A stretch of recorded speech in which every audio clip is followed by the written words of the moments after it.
She was already walking away. That's the part nobody talks about. That's the part that matters. Zuri Adeyemi had picked up her tray, turned from table 9, and made the decision. Quietly, the way she made every hard decision, that what she had just seen was not her problem. She had 3 housing cases open. A 6 a.m. court appearance. $43 in her checking account until Friday. She was wearing someone else's shoes because hers had split at the sole 2 weeks ago and she hadn't had time to replace them. She did not have room for this. And then she stopped walking. Because the woman beside him, polished, corporate, the kind of dangerous that wears good perfume, had just dropped something into his drink. A small tablet. Dissolving fast. A movement so practiced it almost looked like nothing. Almost. Zuri stood there for exactly 3 seconds. Tray in hand. Someone else's shoes. $43. Then she turned back around, leaned close to the man at table 9, and whispered 4 words directly into the silence beside his ear. Don't drink that. She didn't know his name yet. She didn't know that Kang Tae-hyun occupied 3 floors of a financial district tower, that 7 major construction contracts in this city moved only when he allowed them to move, that 2 governments on 2 continents had files on his family they quietly chose not to open. She didn't know that the men positioned near every exit of Guilt restaurant that evening weren't security staff. She just saw what she saw. And she said what she said. 11 seconds later, the room changed. Tae-hyun stood. Calmly. Said 4 words in Korean to the man nearest the door. And the woman who had been sitting beside him, the polished, dangerous, perfectly perfumed woman, was removed from the premises so efficiently that half the restaurant didn't register it had happened. Then the chaos arrived. Not from him. From everyone else. And in the middle of it, Tae-hyun looked at Zuri, not with surprise, not with gratitude, with something that looked disturbingly like recognition. Like she had confirmed something he had already suspected. She went home that night unable to shake that look. But what she didn't know, what she couldn't have known, was that he already knew her name. Her address. Her court schedule. Her case files. He had known all of it for years. If you've ever seen something you weren't supposed to see, and spoken when it would have been safer to stay quiet, then you already understand Zuri. Stay with this story. It goes much deeper than one night. Some truths don't arrive loudly. They arrive as a 43-page document on a Tuesday afternoon, in an office you painted yourself, beside a radiator that hasn't worked properly in 2 winters. Zuri read it 3 times before her hands stopped shaking. And even then, they didn't stop completely. They just learned to shake quietly.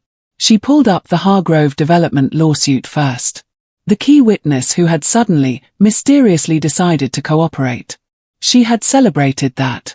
Called her mother's photo and said, "We won, Mama." Then the city council rezoning reversal. 48 hours after the vote was supposed to bury her clients, the council member had changed his position. She had called it momentum. Had written about it in her funding report as evidence that sustained advocacy produces results. Then the anonymous grant. Arriving the same week her primary funding was cut. She had called it grace. Case after case. Win after win. Each one cross-referenced now against the document in her hands. Each one attached, invisibly, to the same name. Kang Tae-hyun. Silent shareholder. KTH Capital Holdings. He hadn't won her cases for her. That was the precise, maddening detail she kept returning to. He had dismantled her opponents. Quietly. From the back. Let the winds land in her column while he moved in the dark behind every single one. 6 years of invisible architecture. 6 years of someone rearranging the board she hadn't known she was standing on. The moral nausea hit her in waves. Because she had argued this exact principle in courtrooms. She had built her entire career on it. The process is the dignity. You cannot deliver justice through the back door and call it justice. You could call it control. She sat with that word for a long time. Then she picked up the document, straightened it once against the desk, and made a decision the same way she always made decisions. Quietly, precisely, without announcing it to anyone. She was going to find him. She was going to stand in front of him. And he was going to answer for every single invisible move. What she hadn't calculated, not yet, was that he had been expecting her. For years. There are men who are powerful because the world gave them power. And then there are men who are powerful because they never once allowed themselves to need anything from anyone. Kang Tae-hyun was the second kind. His corner office faced the city the way a decision faces its consequences. Directly, without apology. No photographs on the walls. No personal items on the desk. Just clean lines, controlled space, and a view of a city that moved according to calculations most people never saw coming. He had been raised by a father who treated emotional expression as a form of weakness so dangerous it could get people killed. And in their world, that assessment had not been entirely wrong. So Tae-hyun learned early. He learned to compress. To convert every feeling into function. Grief became strategy. Fear became preparation. And the thing he felt the night a 26-year-old lawyer filed an injunction that stopped one of his family's contracted demolitions, that unfamiliar, unnamed shifting thing, became surveillance. Because surveillance was something he knew how to do. His phone rang at 11:47 p.m. He already knew who it was before he answered. His head of internal security spoke carefully. She requested building access records from the Maplewood complex. 7 years back. She's cross-referencing. Tae-hyun was quiet for a moment. Let her. Silence on the other end. Sir, if she traces the debt purchase to KTH. She will, he said simply. Let her. He ended the call and stood at his window. What his security team didn't know, what almost no one knew, was that Zuri Adeyemi already held something far more dangerous than building records. 18 months ago, during the Hargrove litigation, she had filed a procedural brief that had accidentally captured, in its supporting documentation, the name of a shell company his network used to move capital between 3 jurisdictions. She hadn't known what she was looking at. She had filed it as background evidence and moved on. But it was there. Sitting in a public court record. Attached to her name. If anyone inside his organization connected those dots before he managed this situation carefully, before he managed her carefully, it wouldn't be regulators knocking on doors. It would be the men his own mother commanded. And those men did not knock. The courtyard of the Maplewood complex looked the same as it always had. Same iron benches. Same patchy grass the residents had planted themselves because the management company never would. Same windows with the handmade curtains Mrs. Patterson had sewn for 3 of her neighbors after the eviction scare 7 years ago. Zuri stood in the middle of it on a Wednesday evening and let herself remember. She had wept here. Real tears, the kind that come from genuine relief, not performance. She had held Mrs. Patterson's hands and felt, for the first time since her mother died, that the work was worth exactly what it was costing her. She had built that memory into the foundation of everything she did after. Now she was standing in the same courtyard knowing the foundation had a name she hadn't chosen. She didn't let herself cry. Not because she was suppressing it, but because something harder than grief had taken up the space where grief usually lived. Something that felt like the specific anger of a woman who realizes she has been telling a story about herself that was only partially true. She had been the lawyer who won against impossible odds. What she had actually been was the lawyer someone powerful had decided to protect. The distinction was everything. Her phone buzzed. A message from a number she didn't recognize. Short, no greeting. You're being watched right now. Not by him. By the people who think you're a liability he hasn't dealt with yet. Leave the courtyard. Don't go home first. Zia read it twice. Looked up slowly, scanning the perimeter the way her instincts, sharpened by years of courtroom opposition, had taught her to scan a room. A black car. East side of the block. Engine running. She didn't run. Running was information. Instead she walked the way she always walked, deliberate, unhurried, toward the community center entrance, nodding to the elderly man on the bench like she had all the time in the world. Inside, she locked the door and stood in the dark. Whoever had sent that message knew where she was. The question arriving cold and clear in her chest was simple. Were they protecting her, or positioning her? She wore no armor the day she walked into his tower. No lawyer's briefcase.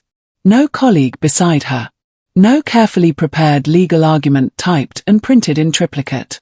Just Zuri Adeyemi in a dark coat, 43 pages folded under her arm, and the particular kind of calm that only comes from a woman who has already decided she has nothing left to lose.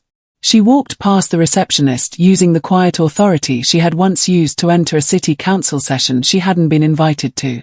Nobody stopped her. People rarely stop someone who moves like they belong. She found him on the 41st floor. Corner office. City below. Him standing at the window like the view was something he was responsible for. She placed the 43 pages on his desk without a word. He turned. Looked at the document. Then at her. He did not reach for it. He didn't need to. She could tell from the stillness in his face that he already knew exactly what it contained. Probably knew before Seo had even finished writing it. He said, "You should sit." She said, "I'll stand." He nodded once. Like he had expected that too.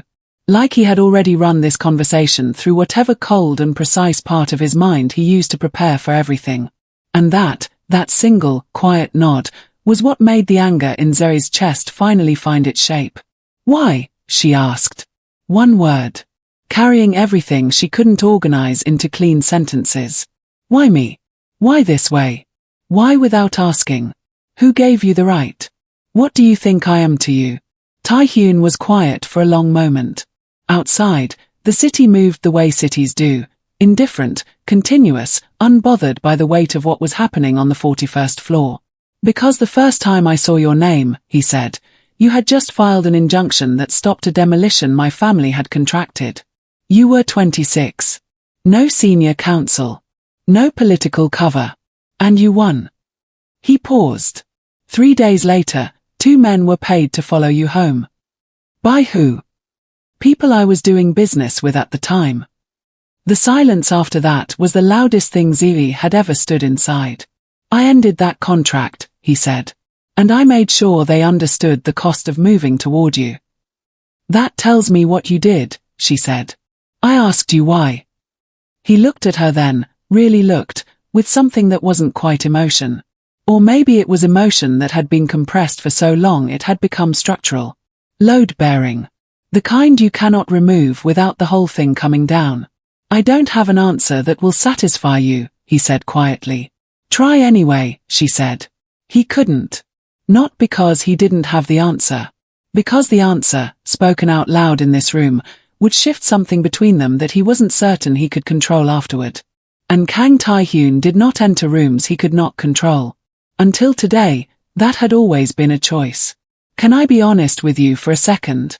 If you've ever protected someone quietly, carried something heavy for them without ever asking for credit, then you already understand this story in a way most people don't. This channel exists for people who feel that deeply. If Mafia romance and cross-cultural love stories speak to something real in you, subscribe. Because what's coming next in this story is the part that changes everything. And you don't want to miss it. Choi Seo had built the surveillance network herself. That was the part Z kept returning to as she sat in her car outside Taehyun's tower that evening. Hands on the steering wheel, engine off, going nowhere. The woman who had exposed him had also built the system that protected him. Had designed the architecture. Had decided which cameras, which financial trails, which layers of digital distance would keep the Kang network invisible to everyone who was looking. And then, for reasons the 43 pages never fully explained, she had dismantled her own work by handing it to a woman she had never met. Zuri had read Seo's email 4 times searching for the real motive underneath the stated one. "He has watched you for 6 years. You thought you were winning those cases. You weren't. He was losing them for your opponents." The words were precise. Too precise. The kind of precise that takes practice, or rage, to achieve. A crisis of conscience was possible. But so was something older and more human than conscience. Inside the tower, Taehyun was already on the phone.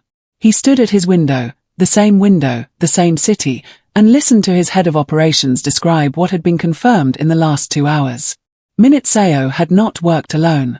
The leak had required internal access at a level that meant someone still inside the network had helped her move the documents safely past 3 security filters. Someone who was still in the building.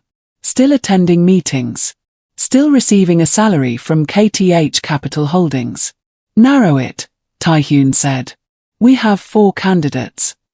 Narrow it further. Tonight.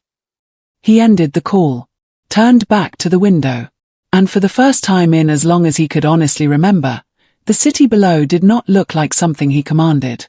It looked like something that had been moving without him, making decisions, shifting weight. He thought about Zuri standing in his office, the way she had refused to sit, the way she had asked why, like the word was a door she intended to walk through regardless of what was on the other side. He hadn't answered her, but standing here now, alone in the controlled silence of a life he had built specifically to need no one, he realized he wanted to. There are things we do for love that we never call love. We call them decisions, obligations, logical responses to specific circumstances. We give them clean, manageable names because the real name feels too large to carry in public. Tae-hyun had called it protection for 6 years. He sat alone in the private room above his organization's main operations floor, not the corporate tower, the real place, the one that didn't appear on any business registration, and he listened to a voice recording he had saved for reasons he had never examined directly. His sister's voice. 6 years ago. Late at night. She stood up in front of all of them, people who had already lost. People who had stopped expecting anything from anyone. And she told them the law belonged to them. Not to the people with money. Not to the people with connections. To them. A pause. The sound of Soo-hyun exhaling slowly. I've never heard anyone say something true that loudly before. He remembered sitting with that call for a long time after it ended. He had told himself he moved on Maplewood because his sister was living there. Because protecting the building was protecting Soo-hyun. Because family was the only category of loyalty his world recognized without question. He had told himself that for 6 years with the discipline of a man trained to believe his own framing. But Soo-hyun had moved out of Maplewood 4 months before he purchased the debt. He had known that. He had known it every single time he repeated the story to himself. He had simply never looked at it directly. He stopped the recording. Across the city, in a situation he had not anticipated and could not yet fully calculate, Zuri Adeyemi was sitting in a community center in the dark, because someone had warned her she was being watched by people inside his network who had decided she was a liability. People inside his network. His phone buzzed. His head of operations. We've narrowed to 2 candidates on the internal leak. One of them has been in contact with the Park faction. The Park faction. A rival organization that had been quietly testing the edges of Kang territory for 8 months. Tae-hyun understood immediately what this meant. The leak wasn't just betrayal. It was strategy. Someone had handed Zuri that document specifically to create a fracture between him and his network's confidence in his judgment, at the exact moment a rival was preparing to move. He was not just managing a woman who knew too much. He was managing a coordinated destabilization. And somewhere in the middle of it was Zuri Adeyemi, who didn't know she was a piece on a board much larger than the one she'd been examining. He picked up his phone, put it back down, stood up, sat down, which was the closest Kang Tae-hyun had come to indecision in 11 years. Some revelations don't detonate. They arrive quietly. A follow-up message. A footnote in a longer document. A sentence that sits at the bottom of an email like it isn't carrying the weight of someone's entire life. Zuri found it on a Thursday morning, still in her office before anyone else arrived, coffee going cold beside the 43 pages she had reorganized twice without meaning to. Minute Seo's second message was shorter than the first. 11 sentences. The last 3 were the ones that mattered. He found out 2 years after he began watching you. The original property management company traced back to a shell entity dissolved before you were born, but the liability chain connected, briefly, to an early Kang family investment group. His grandfather's era. He has known for 4 years that his family's history may have contributed to your mother's conditions. He never told you. He watched you fight for other people's mothers instead. Zuri read it once. Then she set her phone face down on the desk. She looked at her grandmother's photo on the wall, not for comfort, just for something to look at that wasn't moving, and she sat with what she had just read the way you sit with a diagnosis. Not processing it yet. Just letting it exist in the same room as you before you decide what it means. Her mother, Folake Adeyemi, had died when Zuri was 19. Cardiac event. A substandard unit. Documented heating failures. Mold in the walls. 3 unresolved maintenance complaints the management company had filed and forgotten. Zuri had never investigated who owned the building. She had told herself it was because the ownership chain was too dissolved to trace and the legal energy was better spent on living people in current buildings with current cases. The truth she was sitting with now, very still, in an office she had painted herself, was that some wounds you build your life around rather than look at directly. She had built her entire career on her mother's death. Had converted that loss into a direction so absolute it had never once occurred to her to turn around and look at where the direction came from. Now she was looking. A Kang family investment group. His grandfather's era. A liability chain that connected, briefly, historically, legally, to the building where her mother had filed 3 maintenance complaints no one answered. He had known for 4 years. 4 years of watching her work. 4 years of moving quietly behind her cases. For years of sitting in the knowledge of what his family's history may have cost her and choosing, every single day, to say nothing. She thought about the way he had looked at her in his office. That compressed, load-bearing stillness she had read as control. She understood now it wasn't only control. It was the specific stillness of a man holding something too heavy to put down and too damaging to hand over. She did not call him. She did not cry. She sat in her office for 3 hours as the building filled with sound around her, as colleagues arrived and phones rang and the ordinary world continued in its ordinary way, and she felt, with a clarity that was almost clinical, the specific grief of discovering that your enemy and your guardian have always been the same person, and that the story you built your entire self on was never fully yours to begin with. The meeting happened in a private dining room on the 32nd floor of a hotel that didn't advertise its upper levels to the public. No windows. Warm lighting engineered to feel intimate while remaining surveillance-proof. The kind of room where important people said things they needed to disappear immediately after. Zuri had not been invited. She had been summoned. The difference, she understood the moment she stepped inside and saw the woman already seated at the head of the table, was significant. Madame Kang did not rise. Did not extend a hand. Did not perform the ordinary social choreography that powerful people usually deploy to disguise their power. She simply looked at Zuri the way someone looks at a variable they have been calculating for some time, with neither hostility nor warmth. Just assessment. She was smaller than Zuri had imagined. Elegant in the way that only comes from decades of deliberate self-construction. Her English was precise and unaccented. The English of someone who had learned it as a strategic tool rather than a social one. Sit, she said. Zuri Saturday. Not because she was told to. Because she needed to think, and thinking required stillness. My son, Madame Kang began, has allowed a situation to develop that creates exposure for this family. I want you to understand that I do not assign blame to you for that. You responded to information that was placed in your path deliberately. She paused. What I am asking is that you consider what happens to 312 families if the Kang network's financial architecture becomes the subject of a federal investigation. Zuri felt the sentence land exactly where it was aimed. Maplewood. Mrs. Patterson. Every family who had stayed in their home because of a debt quietly forgiven. Madame Kang had done her homework. She knew exactly which door to knock on. That's not a conversation, Zuri said carefully. That's a threat wrapped in concern. Madame Kang almost smiled. It's an accurate description of consequences. There is a difference.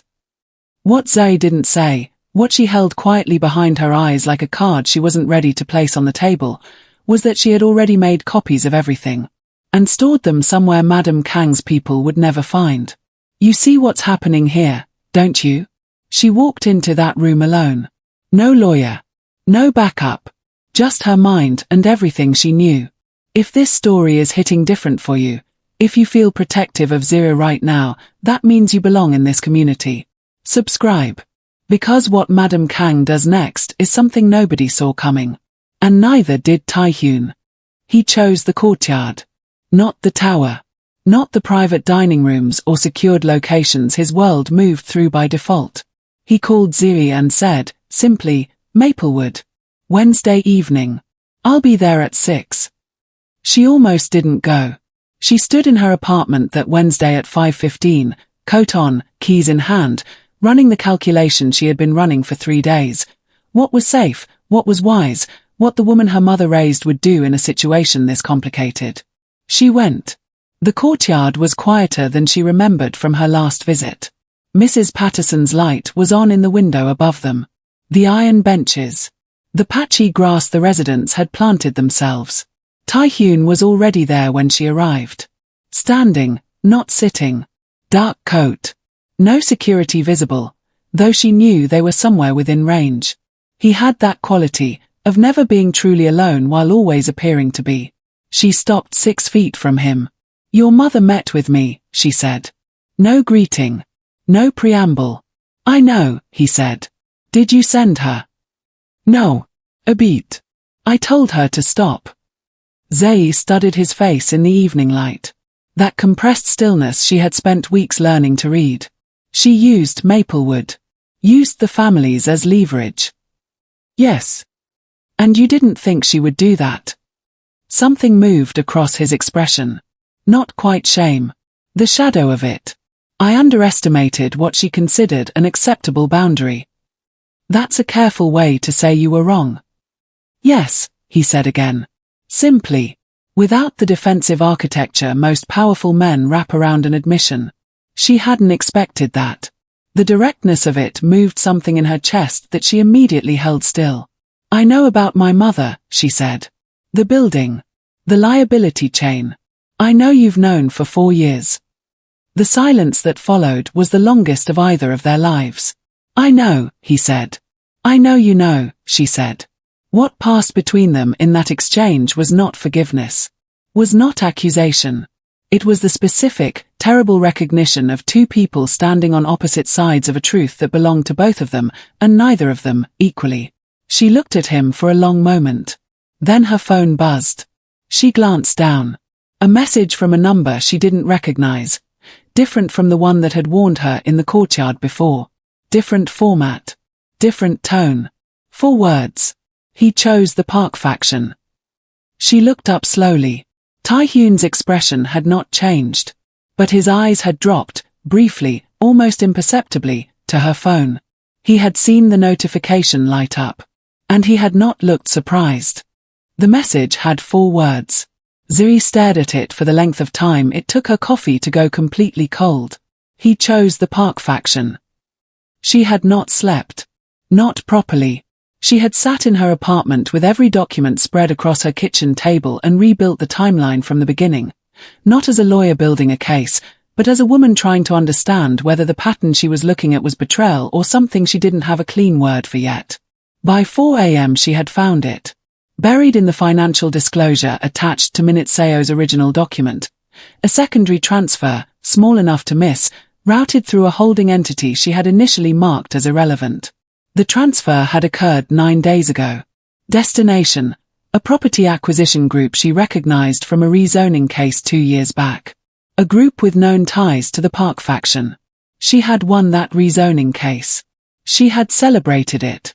Now she was looking at a transaction that suggested someone inside Tae-hyun's network had been feeding the Park faction information about KTH Capital's real estate movements, and using her court victories as cover.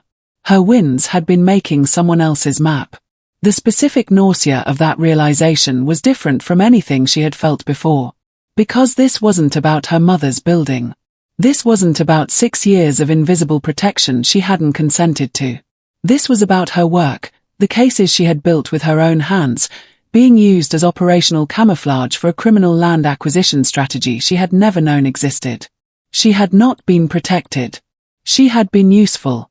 Or someone inside his network had made her useful without his knowledge. She didn't know which was true. That was the part that kept her at the table until morning arrived grey and indifferent outside her window. She thought about the way he had looked when her phone lit up in the Maplewood courtyard. He had not looked surprised. But she had spent enough time in courtrooms reading people to know there was a difference between a man who is not surprised because he knew, and a man who is not surprised because he had already feared. She needed to know which one he was. Tae-hyun found out about the secondary transfer at 3 a.m. He was sitting in the operations room, the real one, the one below street level where the actual decisions of the Kang network had always been made, when his financial analyst placed a single printed page in front of him without speaking. He looked at it for a long time. Then he looked at the two men seated across the table. His head of operations. His chief legal architect. Men he had worked beside for over a decade. Men who had attended his father's funeral and stood in the correct position and said the correct things. One of them had done this. He didn't say that out loud. He folded the page once, placed it in his jacket pocket, and ended the meeting with the same controlled efficiency he brought to everything. Alone in the elevator, he allowed himself 10 seconds. 10 seconds of something that had no strategic value and no productive application. Something that felt, in its specific texture, like the memory of a decision he had made 11 years ago. The decision to spare a man who had shown weakness, the decision that had cost 3 people their safety and his father the last year of his confidence in his son's judgment. Every person you spare is a weapon you handed your enemy. He had spent 11 years building a version of himself that would never make that mistake again. That would never let proximity cloud calculation. That would never allow the presence of another person to become a variable he couldn't control. And now Zuri Adeyemi was sitting somewhere in this city. He knew exactly where, he always knew exactly where, with documents that could fracture his network's legal architecture, with a mind sharp enough to use them correctly, and with every reason in the world to stop protecting his silence. He could manage this. He had managed worse. But the thought that arrived quietly beneath the strategy, the thought he couldn't compress into function or convert into a plan, was simple and devastating. He didn't want to manage her. He wanted to call her. And he had no idea, anymore, what that meant for everything he had built his life to be. The courthouse steps were empty at 7 a.m. Zuri sat on the cold stone with a coffee she wasn't drinking and a sealed envelope she hadn't opened yet. It had been delivered to her office the previous evening by a courier with no company name on his jacket and no return address on the envelope. Her name. Her office address. Her full name, not the shortened version she used professionally. Inside was a single document. 4 pages. A legal summary of the Kang family's historical liability chain connecting to her mother's building. Prepared not by Minitseo, not by any outside party, but by KTH Capital Holdings' own internal legal team. Prepared, according to the header date, 14 months ago. He had commissioned his own lawyers to build the case against his family's history. Had documented the liability clearly, completely, and then filed it internally and said nothing. She turned to page 4. At the bottom, below the legal summary, a single handwritten line in careful, deliberate English. I did not know how to give you this without taking something from you in the giving. No signature. He didn't need one. Zuri sat with that sentence for a long time. She understood it. That was the unbearable part. She understood the logic of it with a clarity that made her furious and exhausted in equal measure. He had known that handing her this document meant handing her a version of her mother's death that had his family's name attached to it. Had known that giving her the truth would permanently alter the story she had built her survival on. He had held it because he couldn't calculate the cost of delivering it. She couldn't decide if that was the most controlling thing he had ever done. Or the most careful. She put the document back in the envelope. Looked out at the empty street below the courthouse steps, the street she had walked up 100 times carrying other people's cases, other people's losses, other people's right to the truth. Then she took out her phone and called him. He answered before the second ring. They met in a building neither of them controlled. A conference room in a neutral legal office, the kind of space that belonged to no one and therefore felt, appropriately, like a place where things ended. Pale walls. A long table. Morning light coming through frosted glass that softened everything without warming it. Madame Kang arrived first. She always arrived first. It was a discipline she had practiced since the early years of the Kang network, when arriving first meant knowing the exits, reading the room, establishing the psychological geography before anyone else could. She brought 2 attorneys and said nothing about them. Zuri arrived alone. Madame Kang's expression registered that, the aloneness, with something that might, in another woman, have been respect. The offer was structured cleanly. A settlement routed through a legitimate charitable foundation. Enough funding to run the East Side Legal Center for 11 years. A formal, if sealed, Acknowledgement of the Kang family's historical liability in the property conditions that had contributed to Zuri Adeyemi's death. Private. Permanent. Legally binding. In exchange, Zuri's silence. The specific, dignified silence of someone who had been compensated and had accepted that compensation. Madame Kang presented it the way she presented everything, as a logical conclusion to an emotional problem. Zuri listened to all of it without interrupting. Then she was quiet for a moment. "I'm not going to sign this," she said. One of the attorneys shifted. Madame Kang did not. "The funding," Zuri continued, "I'll accept, structured as a public community investment grant with no conditions attached and no Kang family name on any documentation. The liability acknowledgement goes into a sealed court record, not a private agreement. Sealed, but real. Existing in a system, not in a drawer." She placed her own document on the table. 4 pages. She had been awake until 3 a.m. preparing it. "And I won't expose the network's financial architecture. Not because you've asked me not to. Because the 312 families in Maplewood still live in buildings your son's capital maintains. And I'm not interested in being the reason their stability collapses." Madame Kang looked at the document. Then at Zuri. For the first time in the entire exchange, something shifted behind her eyes. Not warmth. Something more complicated than warmth. The particular expression of a woman who has spent her life being underestimated, recognizing the same quality in someone else. She did not agree. She did not refuse.